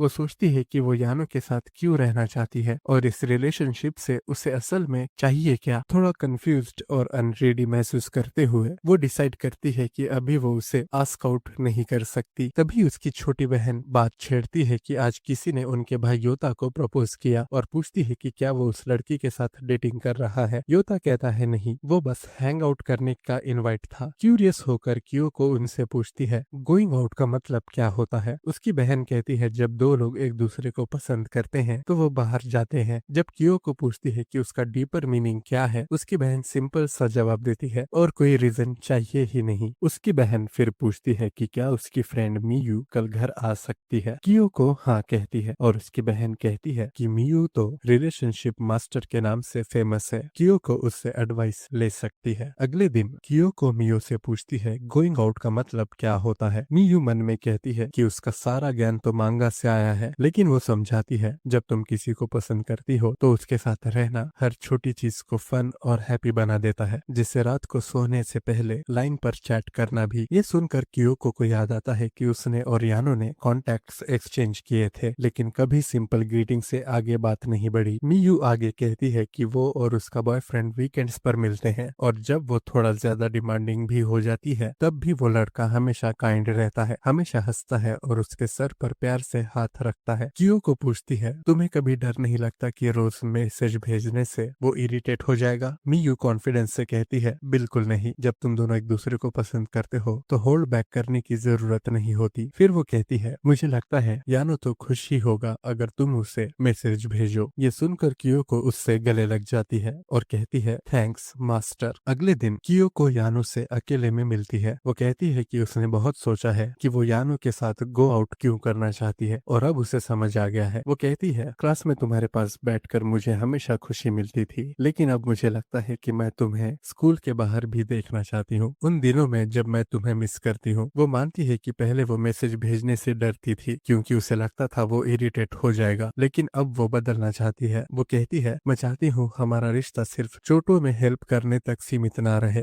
बल्कि हम दोनों बिना किसी झिझक के एक दूसरे के करीब आ सकें। फिर अपना हाथ बढ़ाकर कियोको मुस्कुराते हुए कहती है आई होप हम दोनों साथ गो आउट कर सकें। यानो उसका हाथ पकड़ता है, मुस्कुराता है और कहता है कि उसकी भी वही फीलिंग है। उसे खुशी होती है और वो एक्साइटेड होता है ये सोचकर कि अब वो कियोको के साथ और ज्यादा वक्त बिता सकता है। कुछ देर बाद क्लास में यानो एक मूवी के पोस्टर को देखता है। कियोको कहती है ये वही वही मूवी है जिसके बारे में सब बात कर रहे हैं। और यानो कहता है, हाँ मैंने सुबह न्यूज में देखी थी और सोचा था मूवी देखने जाने का। आखिरकार दोनों डिसाइड करते हैं कि वो मूवी देखने साथ चलेंगे। थिएटर में क्योको नोटिस करती है कि सिर्फ सीट तक पहुंचते ही यानो थोड़ा थक गया लगता है। वो चिंता करती है कि शायद उसने गलती से उसे इतनी क्राउडेड जगह पर ले आई। जब कमर्शियल स्टार्ट होते हैं, क्योको रियलाइज करती है कि उसने आदत से पीछे वाली सीट्स चुन ली और अब उसे टेंशन होती है कि अगर यानो उठकर जाता है तो कहीं वो स्टेप्स पर ट्रिप ना कर जाए। वो अपने थॉट्स को साइड में रखकर मूवी पर ध्यान देने की कोशिश करती है। जब वो यानो की तरफ देखती है तो उसे बच्चे जैसी एक्साइटमेंट के साथ मूवी देखते हुए पाती है। मूवी खत्म होने के बाद यानो कहता है, ये मूवी कमाल की थी। सिर्फ 90 मिनट्स में इतनी सारी फीलिंग्स महसूस हुई। मैं तो फिर से देखना चाहता हूँ। ये सुनकर क्योको की आंखों में आंसू आ जाते हैं और यानो कहता है, अभी भी इमोशनल लग रही हो ना। क्योको मुस्कुराकर अपने आंसू पोंछती है और कहती है, हाँ। ये सोचकर ही दिल भर आता है। उसे रियलाइज होता है कि उसकी सारी चिंताएं, जैसे यानो को इरिटेट कर देने का डर, सब बेकार थी। वापस आते वक्त क्योको कहती है,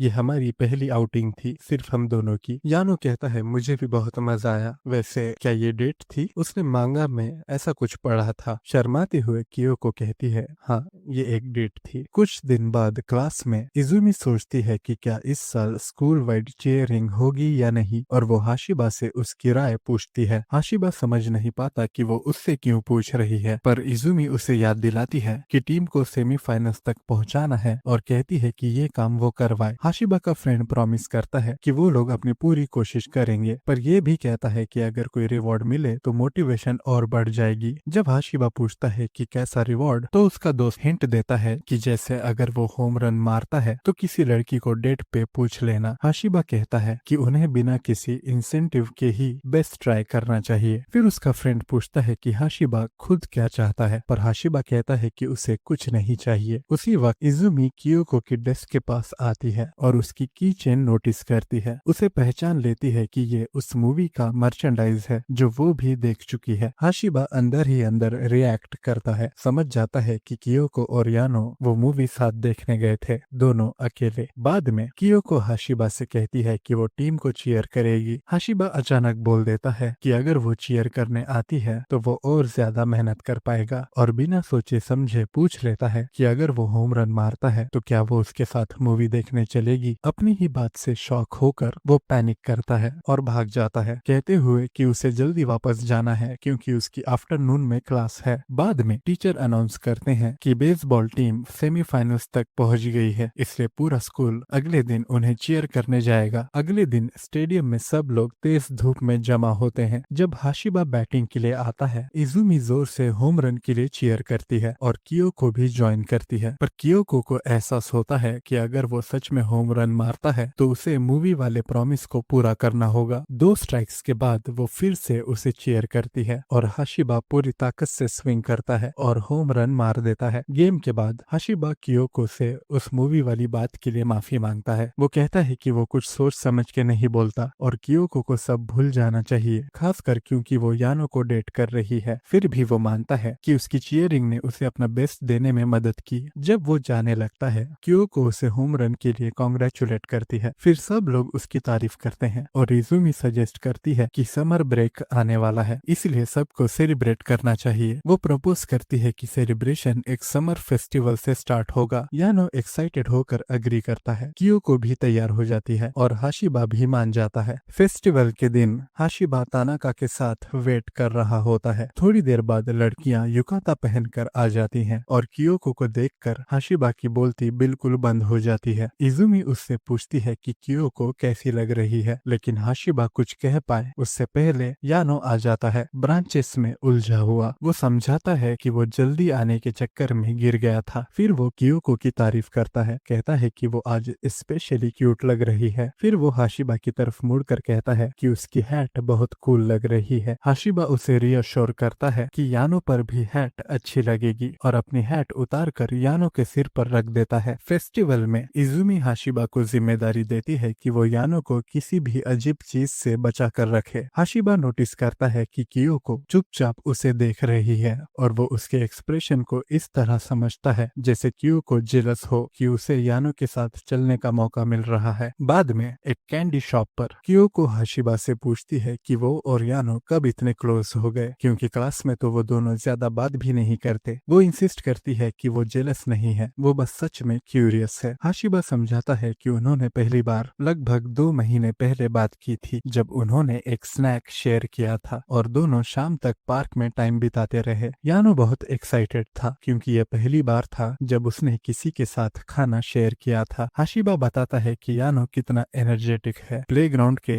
इक्विपमेंट पर भी वो बच्चे की तरह खेलता रहा और अभी अभी दोनों एक ही मांगा में इंटरेस्ट लेने लगे हैं। ये सब बोलते हुए हाशिबा को रियलाइज होता है कि कियोको बिल्कुल सही कह रही थी, वो दोनों सच में काफी क्लोज हो चुके हैं। हाशिबा मन ही मन मानता है कि उसने कभी कियोको को ऐसे रिएक्ट करते हुए नहीं देखा था और इससे उसका थोड़ा सा दिल किया कि वो थोड़ी सी शान मार ले। कियोको कहती है कि वो समझ सकती है कि लड़कों के अपने बॉन्ड्स होते हैं और वो खुश है कि यानो दोस्त बना रहा है, लेकिन ऐड करती है कि वो थोड़ी सावधान रहेगी, कहीं हाशिबा यानो को चुरा ना ले। जब वो आगे चल रहे होते हैं, हाशिबा सोचता है कि जिस लड़की को वो पसंद करता है वो उस पर ही जेलस हो रही है और उसका राइवल उससे पहले उसकी क्रश की तारीफ करता है। वो सोचता है क्या सब सचमुच उसके लिए ठीक होगा। फिर वो यानो को टारगेट शूटिंग खेलने के लिए बुलाता है, जैसे एक कंपटीशन हो। हाशिबा बिल्कुल परफेक्ट टारगेट हिट करता है और कियोको उसकी तारीफ करती है। हाशिबा दिल में खुशियां मनाता है, पर यानो इम्प्रेस होकर पूछता है कि उसने एम करना कैसे सीखा। अचानक एक छोटा बच्चा गलती से यानो को शूट कर देता है। यानो कहता है कोई बात नहीं, ये बस एक कॉर्क था, और हाशिबा प्राइज में एक बड़ा टेडी बेयर जीत लेता है। जब वो बात कर रहे होते हैं, अचानक एक ग्रुप आकर यानो को खींच कर ले जाता है, लेकिन सब मिलकर उसे बचा लेते हैं। इजुमी कहती है कि इस तरह तो यानो पक्का फिर से खो जाएगा और वो हाशिबा से कहती है कि वो यानो का हाथ पकड़े। हाशिबा नोटिस करता है कि कियोको उसे देख रही है और सोचता है कि शायद वो फिर से जेलस हो रही है। मैं ये सब देखकर सजेस्ट करती है कि यानो का हाथ कियोको पकड़े, क्योंकि ये ज्यादा नेचुरल लगता है। आखिर वो दोनों कपल जो हैं। कियोको अपना हाथ आगे बढ़ाती है और यानो भी हाथ बढ़ाता है, लेकिन फिर एकदम रुक जाता है क्योंकि उसका दिल बहुत तेज धड़कने लगता है। वो माफी मांगता है और कहता है कि आज उसका राइट हैंड थोड़ा ठीक कंडीशन में नहीं है, इसलिए वो हाथ नहीं पकड़ सकता। कियोको अंदर ही अंदर चिंता करती है कि शायद उसके पसीने वाले हाथ की वजह से यानो को बुरा लग गया हो। बाद में लड़कियां ग्लोइंग रिंग्स देख रही होती हैं। कियोको मानती है कि एलिमेंट्री स्कूल में वो कभी अपनी पसंद की चीज मांग नहीं पाती थी क्योंकि उसकी एक छोटी बहन थी, इसलिए वो हमेशा खुद को रोक लेती थी। वो कहती है कि ये रिंग्स उसे उस वक्त की याद दिलाती हैं और अभी भी टेम्पटिंग लगती हैं। इजुमी और मैं उसे एनकरेज करती हैं कि जितनी चाहे उतनी रिंग्स ले ले, लेकिन कियोको कहती है कि ठीक है, वो बस एक पुरानी याद है। डार्ट्स गेम के दौरान हाशिबा फिर से परफेक्ट हिट करता है और जब यानो थ्रो करता है तो डार्ट वापस उसे ही लग जाता है और कियोको तुरंत उसकी चिंता करती है। फिर फिश स्कूप करते वक्त यानो की उंगली कट जाती है और कियोको हर बार उसकी देखभाल करती है, जबकि हाशिबा उसे देखकर और ज्यादा जेलस हो जाता है। इजुमी ये सब नोटिस करती है। वो हाशिबा से कहती है कि उसने अभी तक कियोको के लिए अपनी फीलिंग्स को छोड़ा नहीं है। हाशिबा कहता है कि बात नहीं है कि उसने गिव अप किया या नहीं, बल्कि अगर वो कभी साथ ना भी आए फिर भी उसके दिल में हमेशा फीलिंग्स रहेंगी। जब सब लोग फायरवर्क्स देखने जा रहे होते हैं, कियोको अचानक रियलाइज करती है कि यानो गायब है। सब घबरा जाते हैं, सोचते हुए कि शायद कोई फिर से उसे परेशान कर रहा होगा, लेकिन यानो ठीक ठाक वापस आ जाता है और सबको टेंशन देने के लिए माफी मांगता है। फिर वो कियोको का हाथ पकड़कर उसे एक रिंग पहनाता है, वही रिंग जो कियोको पहले देख रही थी। वो बताता है कि उसने वो इसलिए खरीदी क्योंकि उसे लगा कि कियोको को वो पसंद आएगी। हाशिबा चुपचाप सोचता है कि यानो इतना थॉटफुल कैसे हो सकता है बिना कोशिश किए। वो भी कुछ कहना चाहता है, शायद कियोको की तारीफ करे, लेकिन आखिर में बस इतना बोल पाता है कि उसे खुशी है कि यानो ठीक है। फायरवर्क्स शुरू होते हैं। कियोको कहती है कि वो उम्मीद करती है कि अगले साल भी वो सब यहाँ आएंगे और यानो साइलेंटली कहता है हाँ। कुछ दिन बाद कियोको यानो को एक चीयरफुल गुड मॉर्निंग विश करती है और वो भी ग्रीटिंग रिटर्न करता है। वो उसके गाल पर एक छोटा सा कट नोटिस करती है और अपने बैग में अधेसिव बैंडेज ढूंढने लगती है। जब वो ये कर रही होती है, यानो अपने मन में सोचता है कि आजकल जब भी वो योशिदा के आसपास होता है उसका दिल अजीब तरह से रिएक्ट करता है। जब कियोको बैंडेज लगाने के लिए पास आती है तो यानो जल्दी से पीछे हट जाता है और इस वजह से उसकी पेन दूसरे गाल को भी स्क्रैच कर देती है। कियोको कंफ्यूज हो जाती है और सोचती है कि अभी क्या हुआ, जबकि यानो कहता है कि वो खुद हैंडल कर लेगा। कियोको पॉइंट आउट करती देखती है कि अब वो दूसरी जगह से भी ब्लीड कर रहा है। यानो अपने मन में सोचता रहता है कि उस रात से वो अजीब फील कर रहा है जब उसने समर फेस्टिवल में क्यूको का हाथ पकड़ने की कोशिश की थी। पहले भी वो लोग कितनी बार नॉर्मली हाथ मिला चुके हैं, फिर भी इस बार ये अलग फील हो रहा है। और जब वो आगे सोचता है तो उसे समझ आता है कि ये फीलिंग उस मोमेंट जैसी लगती है जब उसने पहली बार समझा था कि प्यार क्या होता है। उसे अमीका का वो सीन याद आता है जहाँ हीरोइन को ऐसा ही फ्लटरिंग सा फील होता है, पर उसे रियलाइज होता है कि उसकी करंट फीलिंग अमीका से कहीं ज्यादा डीप और हैवी है। आखिर में क्यूको उसके लिए बैंडेजेस लगा देती है और यानो उसे थैंक्स बोलता है, कहकर कि आखिर तुमने ही मेरे लिए ये कर दिया। क्यूको वार्म टोन में रिस्पॉन्ड करती है। जब यानो नोटिस करता है कि वो थोड़ी चुप हो गई है तो वो पूछता है कि क्या हुआ। क्यूको एक्सप्लेन करती है कि वो एक्साइटेड फील कर रही थी क्योंकि स्कूल फेस्टिवल आ रहा है, पर फिर उसे याद आया कि मिड टर्म्स तुरंत उसके बाद हैं। वो सोचती है कि अब सीरियस होकर पढ़ाई स्टार्ट करना अच्छा आइडिया होगा। यानो उससे कहता है कि वो चाहता है कि वो लोग फिर से साथ पढ़ाई करें, बिल्कुल पहले की तरह, और क्यूको अग्री करती है, कहती है कि ये फन लगता है और वो सबको पूछेगी। यानो थोड़ा हेजिटेट करके एडमिट करता है कि वो चाहता है कि पहले वो दोनों अकेले पढ़ाई करें, सिर्फ दोनों। बाद में गर्ल्स रेस्टरूम में मैं कहती है कि वो मोमेंट आखिर आ ही गया, और ये भी कि यानो ही था जिसके सजेशन पर ये सब हो रहा है। इजुमी एक्साइटेड होकर पूछती है कि ये स्टडी मीट कब हो रहा है, और क्यूको समझाती है कि 2 दिन बाद संडे को उसके घर पर हो रहा है। वो कहती है कि उसे ऐसी जगह चाहिए थी जहाँ वो लोग बिना टाइम की चिंता किए पढ़ सके। वो सोचती है कि क्या इतना अचानक उसे बुलाना थोड़ा अजीब तो नहीं था। मैं उसे रियोश्योर करती है कि यानो के केस में सब ठीक होना चाहिए। इजुमी एक्साइटमेंट में प्रपोज करती है कि स्कूल के बाद एक स्ट्रेटेजी मीटिंग करते हैं ताकि वो क्यूको का आउटफिट और मेकअप प्लान कर सके उसकी पहली एट होम स्टडी डेट के लिए, कैजुअल कपड़ों में, सिर्फ दोनों के बीच। आर्ट रूम में तानाका यानो का स्केच देखकर पूछता है कि क्या ये क्लास प्रेसिडेंट का पोर्ट्रेट है। यानो मना करता है, कहता है कि वो तो सिर्फ स्कल्पचर ड्रॉ कर रहा था, लेकिन फिर उसे समझ आता है कि उसने अनजाने में क्यूको को ही ड्रॉ कर दिया। तानाका पॉइंट आउट करता है कि यानो सच में क्लास प्रेसिडेंट से प्यार करता है और यानो इस बात को मान लेता है। तभी हाशिबा अंदर आता है,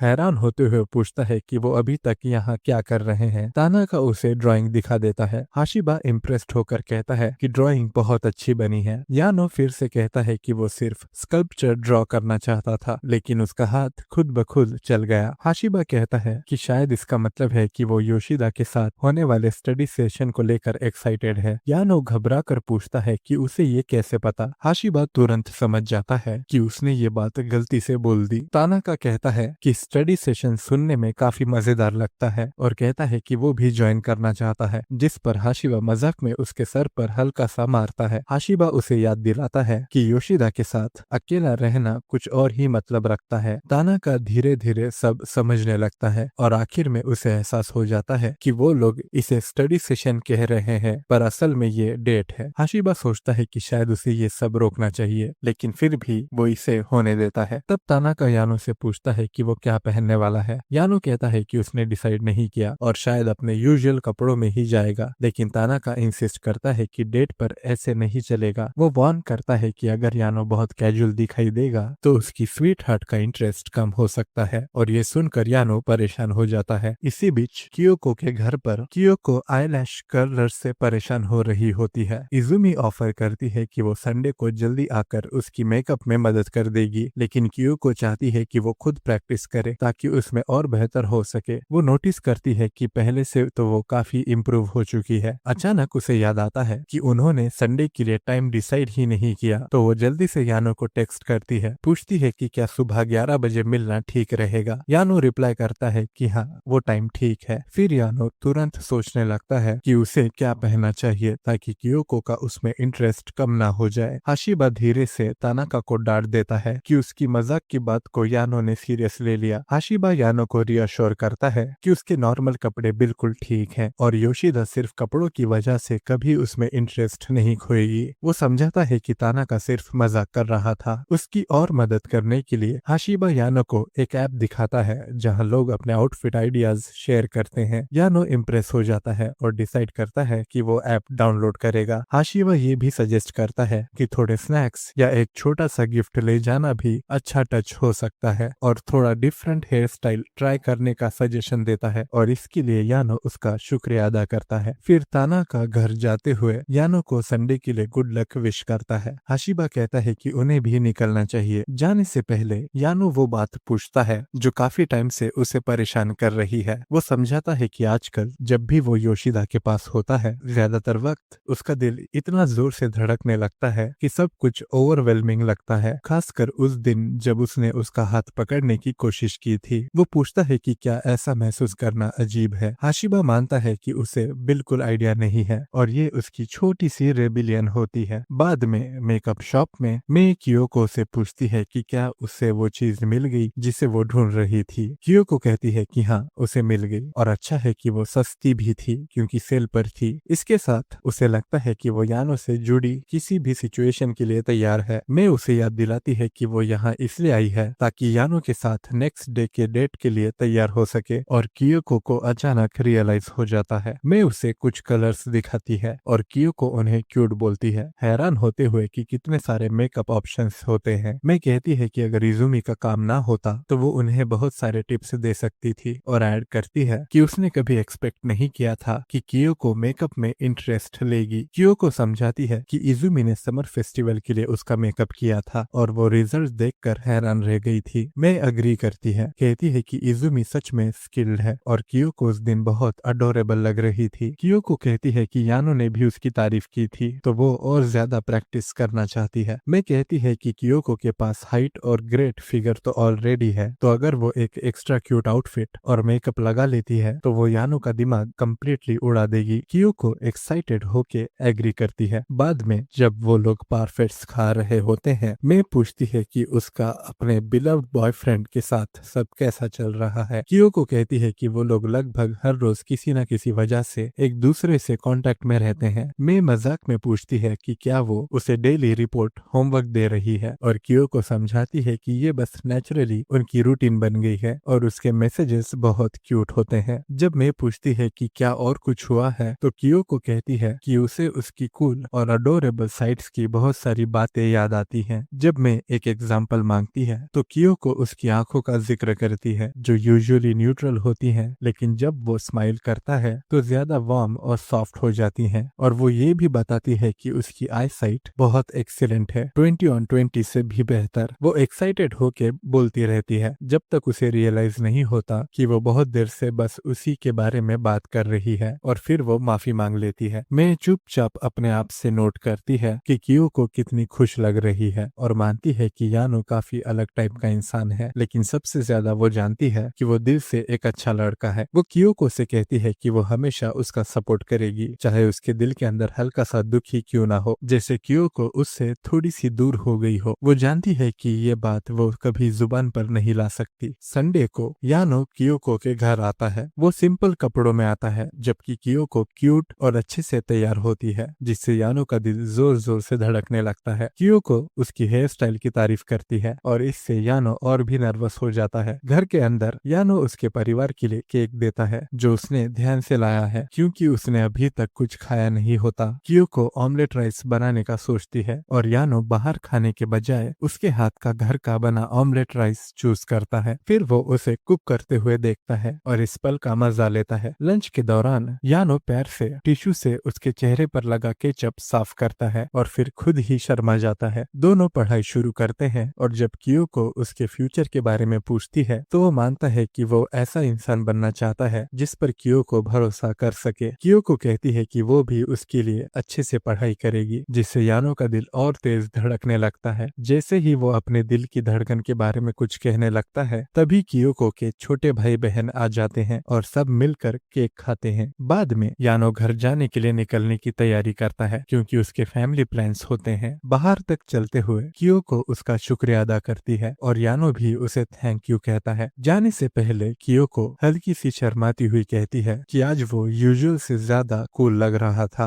और उसका दिल भी तेज धड़क रहा था। यानो ये सुनकर खुशी से भर जाता है और खुशी खुशी घर की तरफ चला जाता है। थोड़ी देर बाद कियोको उससे मैसेज भेजकर फिर से थैंक यू कहती है और लिखती है कि वो कभी भी आ सकता है। यानो का दिल फिर से जोर जोर से धड़कता है और वो मानता है कि वो अगले दिन उसे देखने के लिए इंतजार नहीं कर सकता। उसके पापा पूछते हैं कि क्या उसका दिल दर्द कर रहा है और यानो जवाब देता है कि ये बिल्कुल दर्द जैसा नहीं है। कुछ दिन बाद सब लोग एक फैमिली रेस्टोरेंट में इकट्ठा होते हैं। इजुमी बताती है कि जब वो अपना रूम साफ कर रही थी तब उसे कुछ इंटरेस्टिंग मिला। पता चलता है कि वो उनकी एक्सचेंज डायरी है जो उन्होंने फर्स्ट ग्रेड में यूज की थी और सिक्स्थ ग्रेड की प्रोफाइल बुक भी। यानो सोचता है कि एक्सचेंज डायरी और प्रोफाइल बुक क्या होती है। कियो को समझाती है कि प्रोफाइल बुक वो होती है जिसमें तुम अपनी बर्थडे, हॉबीज और फेवरेट फूड्स जैसी चीजें लिखते हो और फिर अपने फ्रेंड्स के साथ स्वैप करते हो। मैं इजुमी से कहती है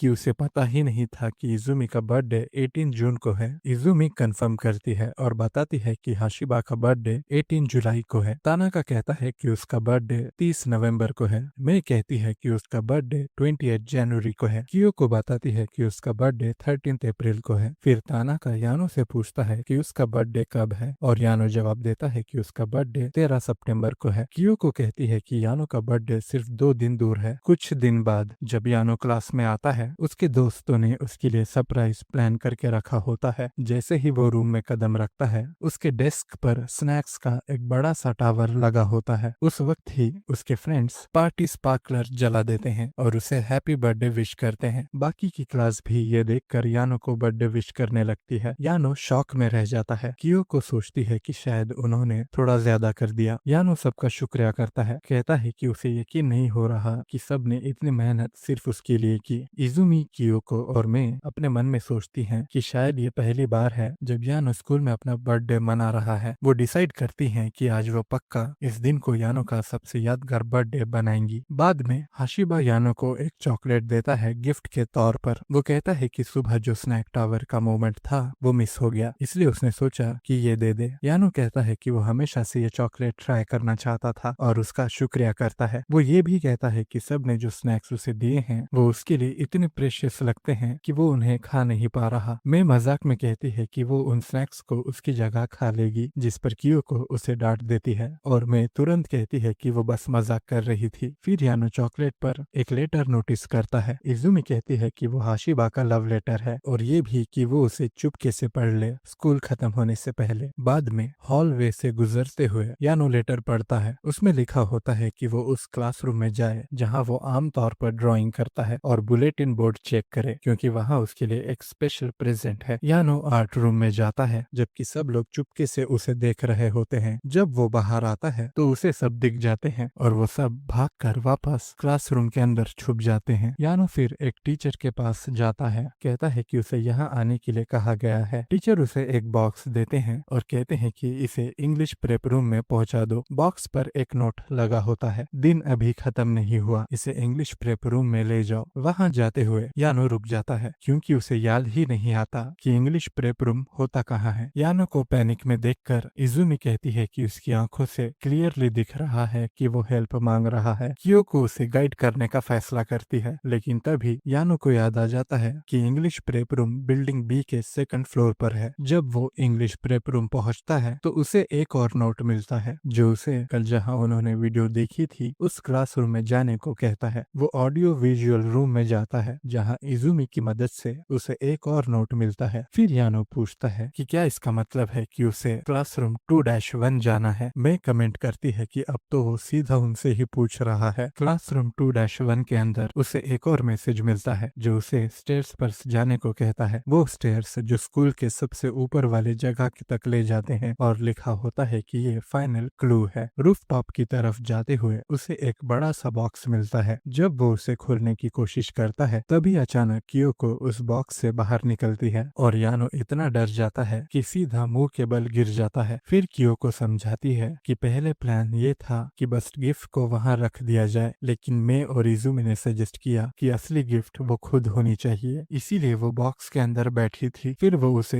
एक पेंसिल सेट और एक स्केच बुक देती है और एक और गिफ्ट, एक पोर्ट्रेट जो उसने यानो का और सबका मिलकर बनाया है। वो कहती है कि अगर यानो को पसंद ना आए तो वो उसे फाड़ सकता है। यानो कहता है कि वो कभी इसे फाड़ेगा नहीं और इसे हमेशा संभाल कर रखेगा। कियोको मन ही मन सोचती है कि शायद उसकी ड्राइंग ने यानो को दिल को वाकई छू लिया है। यानो कहता है कि उसने कभी सोचा भी नहीं था कि उसके दोस्त उसका बर्थडे इतने प्यार से सेलिब्रेट करेंगे और ये उसकी जिंदगी का सबसे अच्छा बर्थडे है। बाद में लाइब्रेरी में कियोको यानो से पूछती है कि क्या वो उसके साथ एक्सचेंज डायरी शुरू करना चाहता है और यानो कहता है कि वो जरूर करना चाहेगा। दोनों शुरुआत में बस बेसिक डिटेल्स लिखते हैं, जैसे उनके नाम, blood types, birthdays, zodiac science वगैरह। यानो पूछता है कि अब और क्या लिखना चाहिए। कियोको सजेस्ट करती है कि उन्हें कुछ रूल्स बनाने चाहिए। जब वो रूल्स लिख लेते हैं तो यानो कहता है कि उसे नर्वस फील हो रहा है और सोचता है कि क्या उन्हें एक प्रैक्टिस राउंड ट्राई करना चाहिए। कियोको एग्री करती है और दोनों कुछ प्रैक्टिस एक्सचेंजेस करते हैं। अपनी एंट्री में वो एक सवाल लिखती है कि क्या आजकल कुछ ऐसा हुआ है जिसने यानो को सरप्राइज किया हो, और कहती है कि अगर यानो शेयर करना चाहे तो वो जानकर बहुत खुश होगी। यानो लिखता है कि उसने समर में सबके साथ फायरवर्क्स देखकर बहुत अच्छा टाइम बिताया और उसका मन करता है कि समर वेकेशन कभी खत्म ना हो। उस रात उसे सपना आया कि समर वेकेशन एक एंडलेस लूप बन गया है, जो उसके लिए काफी सरप्राइजिंग था। जब वो उठा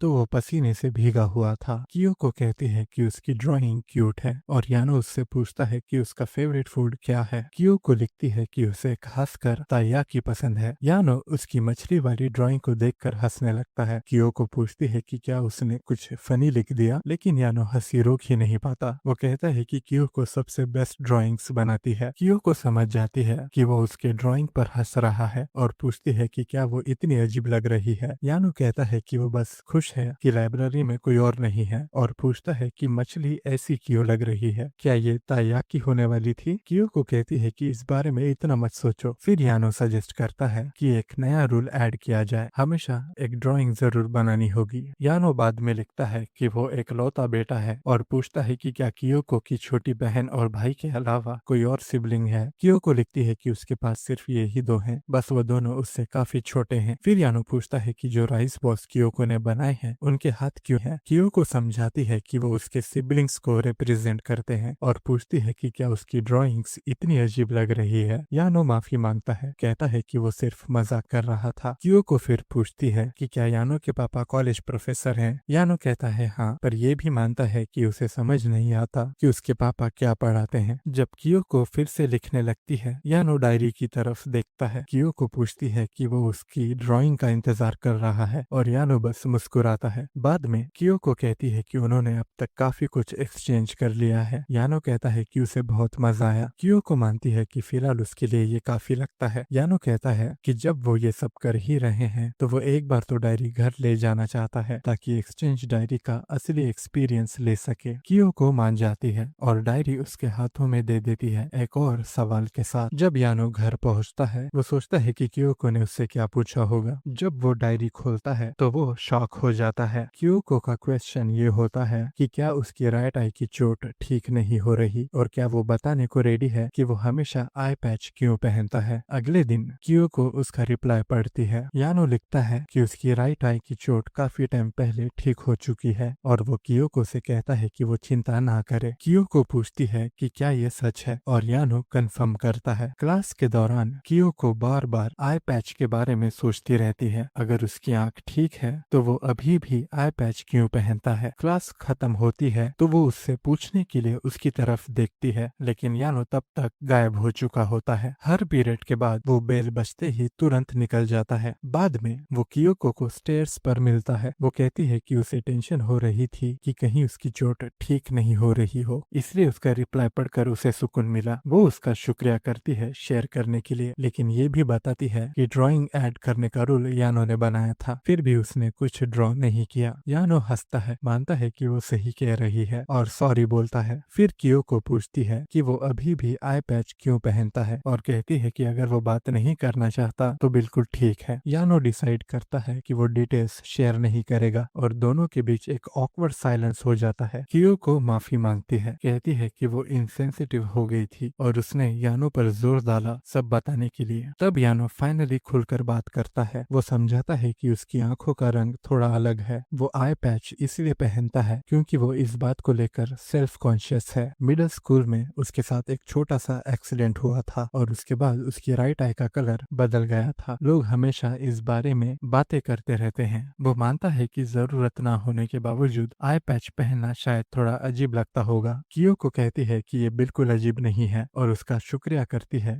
कि उसने उसे सब बताया। बाद में हॉलवे से गुजरते वक्त यानो अपने आप से कहता है कि वो आई पैच के बारे में झूठ नहीं बोल रहा। वो सोचता सोचता है कि अगर वो सब सच बता दे तो क्या लोग उससे दूर हो जाएंगे। तभी एक लड़की उसके पास से गुजरती है, रुक कर उसकी तरफ मुड़ती है और कहती है कि उसे पता था, वो अभी भी आई पैच पहन रहा है।